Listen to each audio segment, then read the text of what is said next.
On va le prendre, le pays. 2 Corinthiens 4.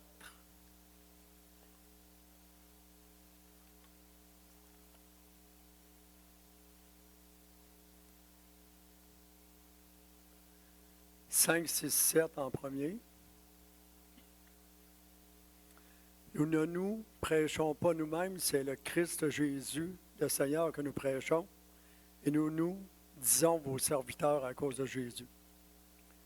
Car Dieu qui a dit la lumière brillera du sein des ténèbres, a brillé dans nos cœurs pour faire resplendir la connaissance de la gloire de Dieu sur la face de Christ. Nous portons ce trésor dans des vases de terre afin que cette puissance supérieure soit attribuée à Dieu et non pas à nous. Puis aussi le 12 et 13. Ainsi la mort agit en nous, mais la vie en nous, en vous. Et comme nous avons le même esprit de foi selon ce qu'il est écrit, j'ai cru, c'est pourquoi j'ai parlé. Nous aussi, nous croyons, c'est aussi pourquoi nous parlons. Lorsque j'ai cru, comme la plupart d'entre vous, il y a 40 quelques années, bien, mon désir, c'était juste d'annoncer l'Évangile. C'était fort, je ne pouvais pas faire autrement. Je venais de réaliser que Dieu il existait vraiment. Ça vous donne une idée que je n'étais pas très religieux, hein? Mais je voulais que tout le monde y goûte tout ce que je vivais. Pourquoi parler d'évangélisation à des chrétiens qui évangélisent déjà? C'est juste pour se motiver, moi-même, premièrement, puis vous aussi. Pourquoi parler d'évangélisation? Parce que la moisson est grande. Parce que Jésus revient bientôt. Même si on l'entend souvent, puis il y en a qui pensaient qu'il revenait dans le même 1000 ans, puis même dans le temps des apôtres. Mais il revient vraiment bientôt. Pas faire comme les Juifs qui n'ont pas accepté le Messie, qui était Jésus. Puis pourtant, c'était marqué dans la Bible. Puis nous, on sait qu'il y a beaucoup de signes qui montrent que Jésus revient bientôt. Il y a un passage qui dit comment en entendront-ils parler s'il n'y a personne qui évangélise. Puis aussi, une autre raison, bien, les fêtes s'en viennent. On peut avoir des bonnes opportunités de témoigner. Chez nous autres, dans notre famille, étant donné qu'il y avait beaucoup de croyants, il y en a qui ne suivent plus nécessairement, mais ils sont fait témoigner beaucoup. Ça fait que, mais il y en a qui vont revenir. Amen. Dieu peut nous ouvrir des portes, puis on peut, comme on dit souvent, on peut aussi témoigner sans que la porte se rouvre avec sagesse, avec amour. Puis aussi, croyons que 2020 sera une année de moisson d'âme. Le chiffre 20, spirituellement parlant, ou pas bibliquement, là, ça veut dire rédemption, se racheter. Puis, croyons que Jésus va en racheter plusieurs dans cette année, puis les années à venir, jusqu'à la moisson, jusqu'au retour de Jésus.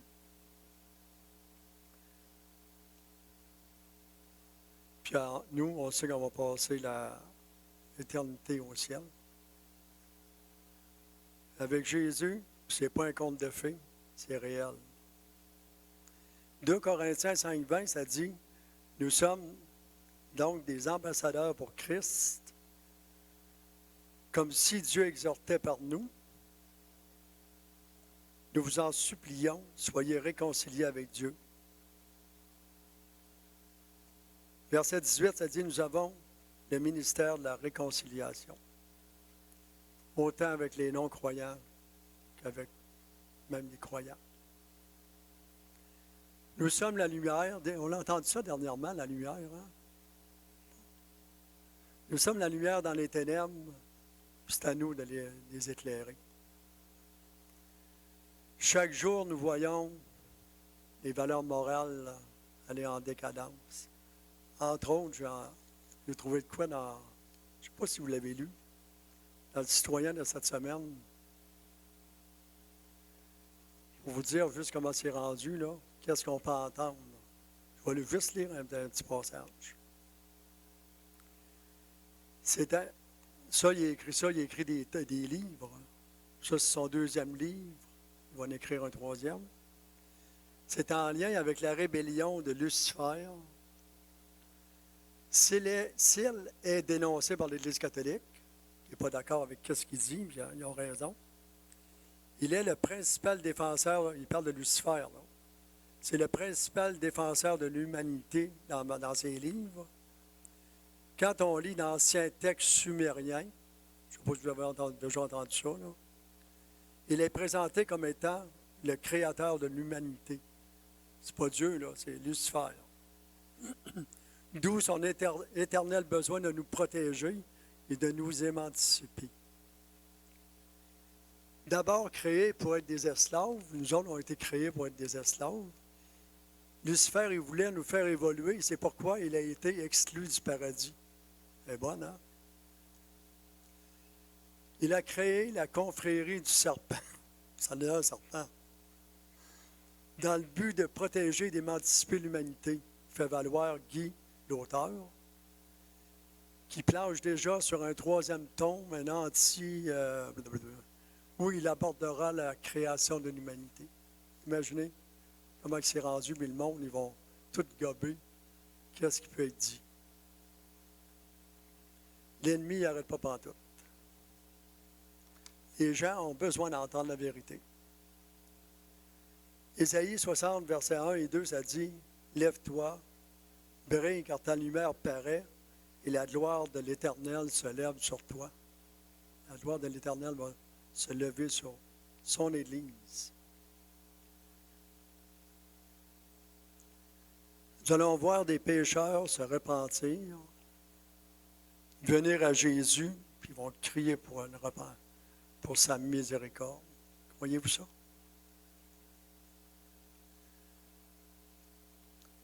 Le chant dimanche, que c'est Micheline qui avait emporté la louange, en tout cas, peu importe, ça disait « Le monde verra que notre Dieu est grand. » Peut-être pas tout à fait comme ça, là.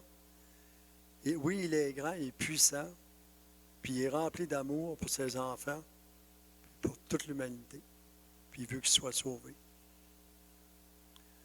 J'ai marqué, Dieu veut nous utiliser comme il a utilisé Étienne et Philippe qui servaient aux tables. Vous remarquez, on fait juste changer dans la Bible le chapitre. Tu tombes au chapitre 7, puis tout de suite, c'est plus ils ne servent plus aux tables. Étienne, ça dit, il était plein de grâce et de puissance, il opérait des grands prodiges. Puis en plus, il n'a pas eu peur, il était vraiment rempli de son esprit, il n'a pas eu peur d'annoncer la vérité aux religieux, mais disons, il en a payé le prix. Ça lui a coûté sa vie. Mais il y avait de l'audace. Puis on sait que même l'apôtre Paul, qui a écrit à peu près tout le Nouveau Testament, si tu penses que je bouge, que ça fait un drôle de bruit, hein? Puis aussi dans Acte 8, Philippe, les foules s'attachaient à ce que disait Philippe en voyant les miracles qu'il faisait, du monde qui servait aux tables. Il chassait les démoniaques, puis les gens étaient guéris.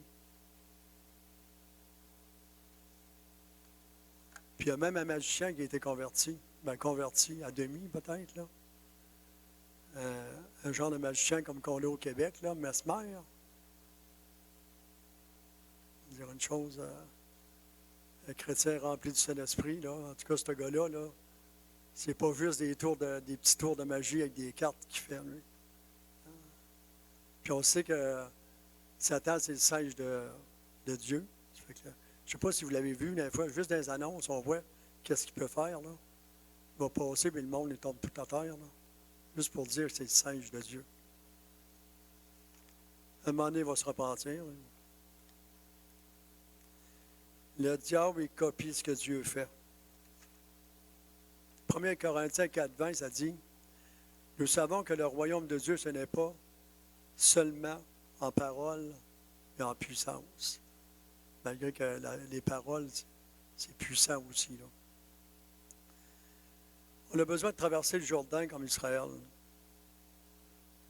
Comme j'ai dit au début, lève-toi, prends le pays, puis abattre les forteresses de l'ennemi.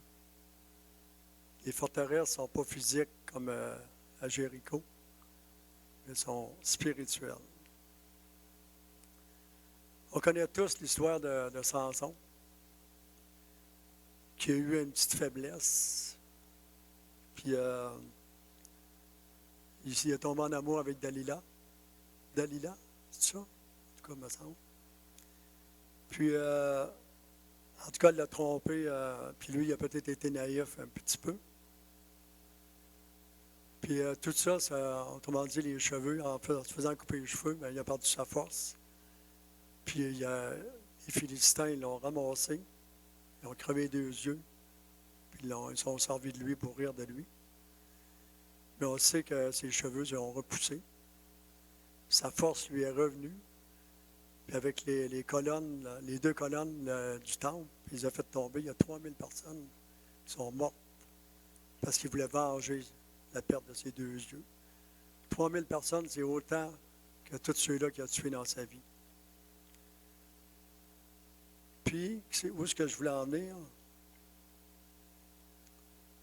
OK. Nous avons la puissance de Dieu qu'on a au nom de Jésus. Puis nous voulons sauver les gens et non les tuer. Amen. Marqué ici, un jour, je lisais un livre dernièrement, une femme que Dieu utilisait puissamment, qui avait emporté un grand réveil, une moisson d'âme. Puis les personnes utilisées par Dieu, là, ils prêchaient parfois dans des églises mortes. Ça, c'est dans les années 83, 1883. Ça ne date pas d'aujourd'hui. Comme Charles Finney, qui a déjà prêché dans des églises qui étaient mortes, puis lorsqu'il parlait de se repentir, on sait que le monde il le regardait, il en voulait. Puis au bout de la ligne, c'est eux autres qui se convertissaient. Ils revenaient au Seigneur.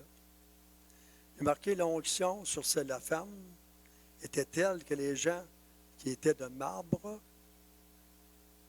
ensuite imploraient Dieu de les sauver avec des cris et des larmes.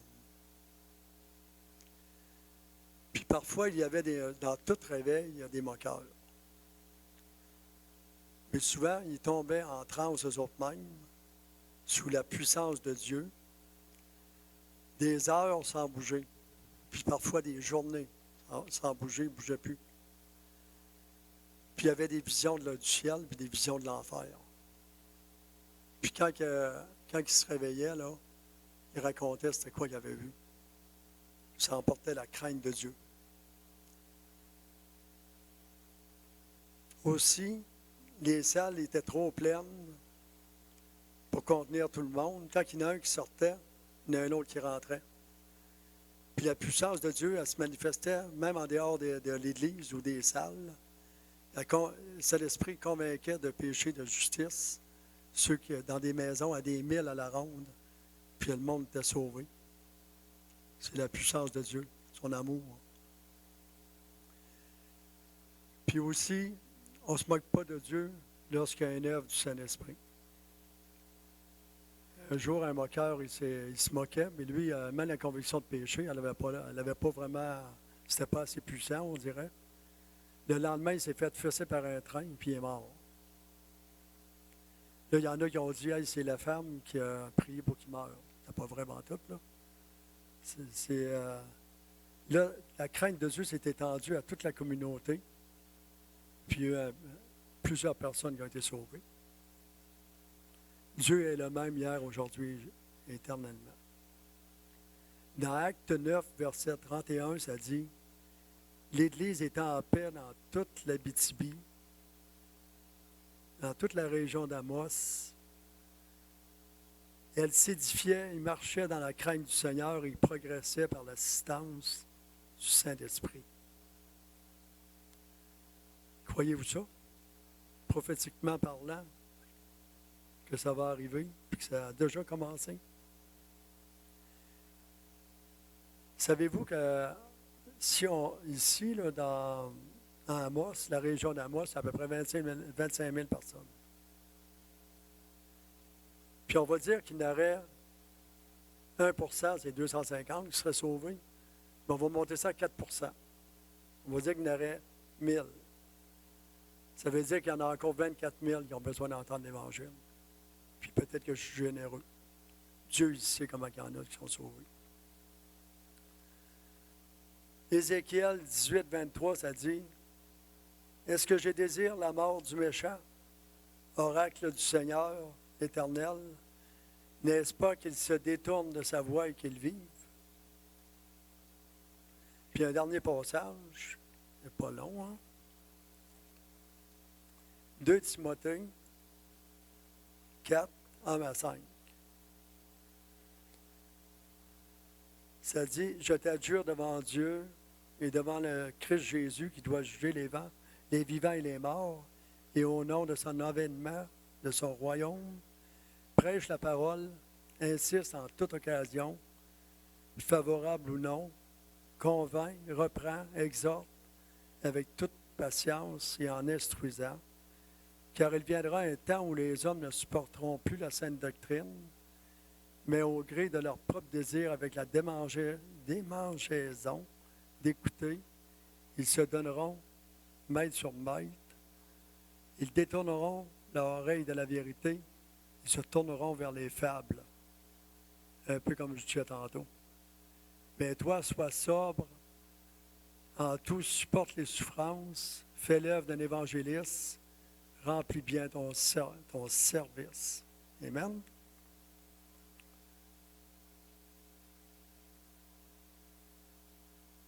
On sait qu'il pourrait venir un grand évangéliste ici, puis si le Saint-Esprit n'agit pas dans les cœurs, il ne se passera pas grand-chose. C'est le Saint-Esprit qui peut mettre un désir ardent en nous. Je vous inviterai à vous lever. C'est pas que je vais citer une prière. C'est bizarre, là. D'habitude, on prie avec notre cœur, là. Mais il va y avoir un appel après. Si cette prière-là vous a touché, vous a demandé d'avancer en avant, si c'est un désir que vous avez, moi je sais que c'est un désir, vous jugerez vous-même. Seigneur, je suis affamé de voir Dieu œuvrer en moi dans une nouvelle voie dans ma vie. Je te remercie d'avance pour ton onction qui demeure en moi, qui va se multiplier en moi. Donne-moi des oreilles pour entendre, pour être sensible à ton esprit, que je sois animé de ton amour pour être un gagneur d'âme. Que ta volonté soit faite dans ma vie, que plusieurs viennent à reconnaître Jésus comme un roi et comme sauveur. Puisse-t-il y avoir un réveil de ton esprit? Et je dis, Seigneur, commence ici même dans le nom de Jésus. Amen. S'il y en a qui veulent faire, ils ont besoin de prière, qui ont les mêmes désirs que j'ai mentionnés, avancez en avant, on va prier pour vous.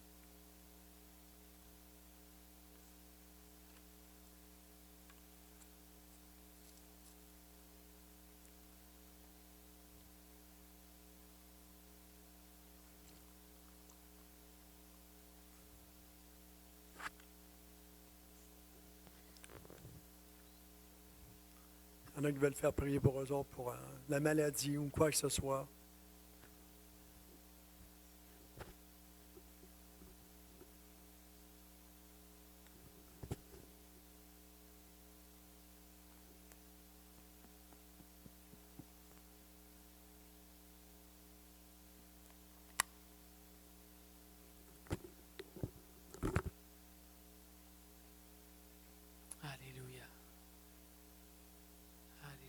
Père, je crois vraiment que